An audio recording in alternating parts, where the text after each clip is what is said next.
দেশের দ্বিতীয় বৃহত্তম চামড়ার বাজার নাটোরে এবারের ঈদে ১২ লাখ পিস গরু ও ছাগলের চামড়া সংগ্রহের লক্ষ্যমাত্রা নির্ধারণ হলেও ট্যানারিতে বকেয়ার কারণে ব্যাহত হওয়ার শঙ্কায় আছেন ব্যবসায়ীরা।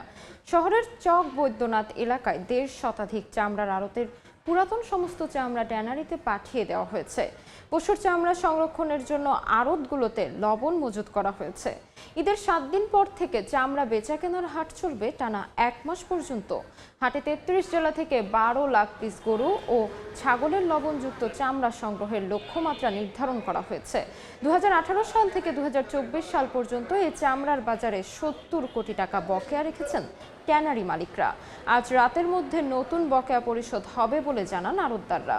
সরকার নির্ধারিত দামেই নাটোরের চামড়া বিক্রি হবে বলে জানান ব্যবসায়ীরা।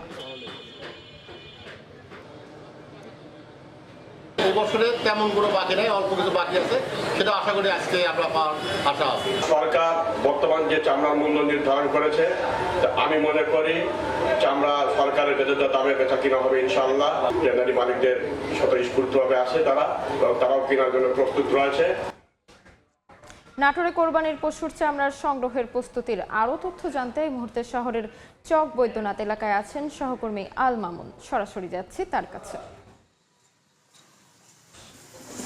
নাটোরের পরিস্থিতি যদি আমরা বলি তাহলে কিন্তু আগামীকাল যে ঈদ উপলক্ষে যে পশুগুলো কুরবানি হবে সেই পশুর চামড়া সংরক্ষণের জন্য নাটোরের ১.৫ শতাধিক আড়তগুলোতে আমরা দেখেছি যে লবণে ভরপুর রয়েছে এবং প্রতিটি আড়তগুলোতে লবণ রাখা হয়েছে এবং এই লবণের প্রতিটি রেখে যে আগামীকাল যে ঈদুল আজহার যে পশু কুরবানি হবে নাটোরের প্রায় ৭০,০০০ গরু এবং প্রায় ১.৫ লক্ষ খাসি এই চামড়া সংরক্ষণে কিন্তু প্রস্তুতি নিয়েছে এবং আগামীকালকে রাতে কিন্তু প্রায় ১ লাখ পশুর চামড়া সংরক্ষণ করা হবে বলে এখানকার ব্যবসায়িকরা বলেছে। এছাড়া নাটোর সদর সহ অন্য জেলার যে চামড়াগুলা রয়েছে সেই চামড়া কিন্তু এখানে আসবে এবং নাটোরের অন্য ৬টি উপজেলা সেই উপজেলার চামড়াগুলো স্ব উপজেলায় সংরক্ষণ করা হবে।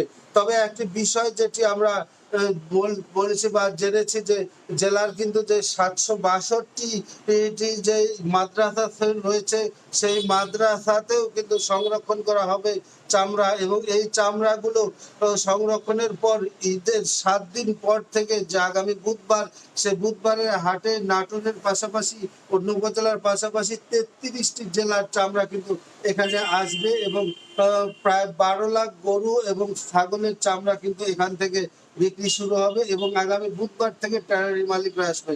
তবে ঈদের প্রথম দিন সেটি কিন্তু শুধুমাত্র নাটোর সদর এবং আশপাশের জেলার যে লবণমুক্ত সেটি কিন্তু নাটোরে ঢুকবে এবং অন্য উপজেলার চামড়া কিন্তু নাটোরের এখানে আসবে না বলে যেটুকু সংরক্ষণ হবে।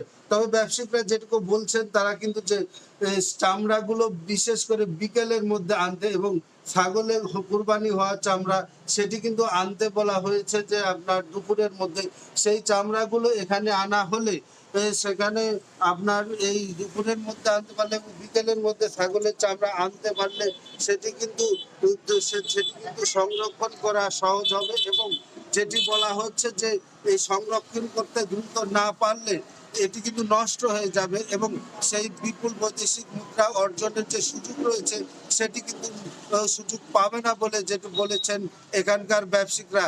তবে একটি বিষয় দেখছি বরাবরই প্রতি বছর ঈদের মধ্যে আমরা দেখি রাত ৮টা থেকে কিন্তু এখানে মূল বেচাকেনা শুরু হয় এবং তখন একযোগে কিন্তু চামড়া এখানে আসা শুরু হয়। সেই চামড়াগুলো আসার প্রেক্ষিতে ছাগলের চামড়া কিন্তু নষ্ট হয়ে যাওয়ার পরে ফেলে দিতে বাধ্য হন এখানকার ব্যবসায়ীরা। তবে একটি বিষয় যে ২ লাখ নাটোর জেলার যে গরু ছাগল এবং যে ভেড়ার চামড়া রয়েছে সেটির পাশাপাশি ৩৩টি জেলার যে চামড়া সেটি সংগ্রহ করবে। এই ছিল আমার কাছে নাটোর জেলার চামড়া বাজারের সর্বশেষ।